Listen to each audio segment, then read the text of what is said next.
Welcome to another guided meditation. This is sort of a part two of the other guided meditation on working with our judgments. This time we're going to look at our own internalized judgments, right? The judgments that we have about ourselves. Often those get projected. So anytime we're working with the judgments that we feel from others, it's not always the case, but it can often be the case that they're actually self-judgments that feel too painful, too big to carry and to acknowledge in ourselves. And so we, in order to banish them and discard them from ourselves, we project them onto others and then war with them, right? We try to then cut them out, cut them off so that we don't have to deal with it, right? That's kind of what a scapegoat is. So I want you to take a few deep breaths in your nose, out your mouth. And as we talk about internalized judgments, I want you just to place your hand or hands wherever you're carrying that judgment in your body.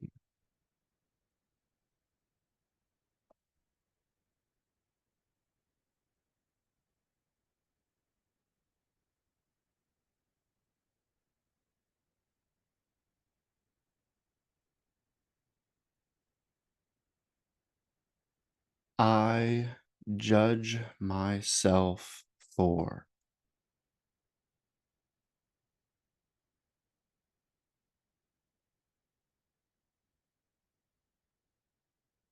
I judge myself for.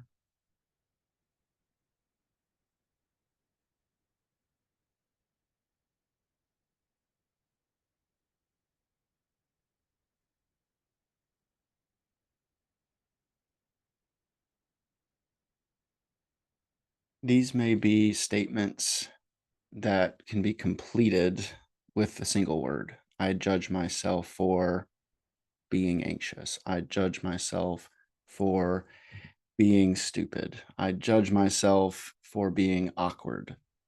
I judge myself for being enter any sort of gender, sexuality, identity. Um, but the statement I judge myself for may be even too mild, right?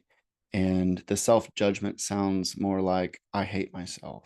I hate my inability to show up in my relationships. I hate how I am with my kids. I hate who I am at some level.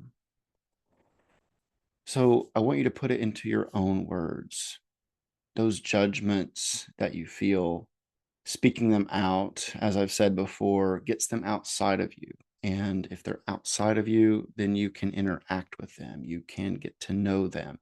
As long as they stay stuck in here, this is our shadow, right? Our body is the container of our shadow.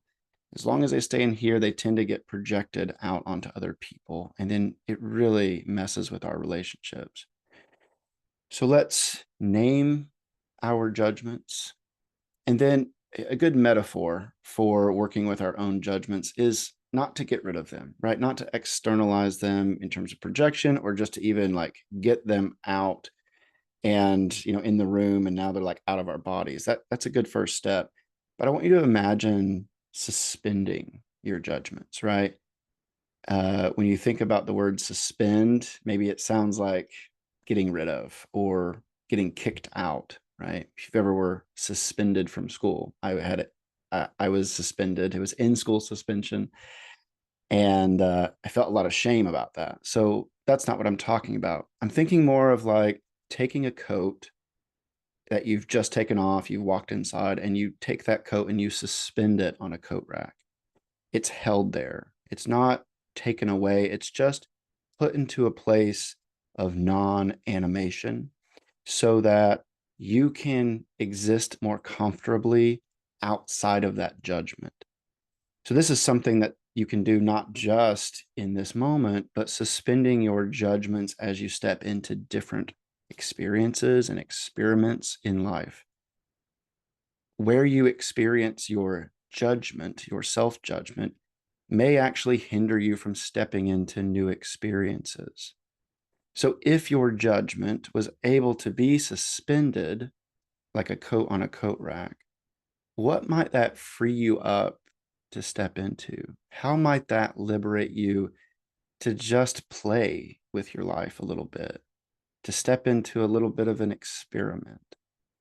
So take some time just to understand your self judgments, be gentle with them like a nice coat, hang it, suspend it on a coat rack, and see what life starts to flow when you remove that blockage just for a little bit. Enjoy.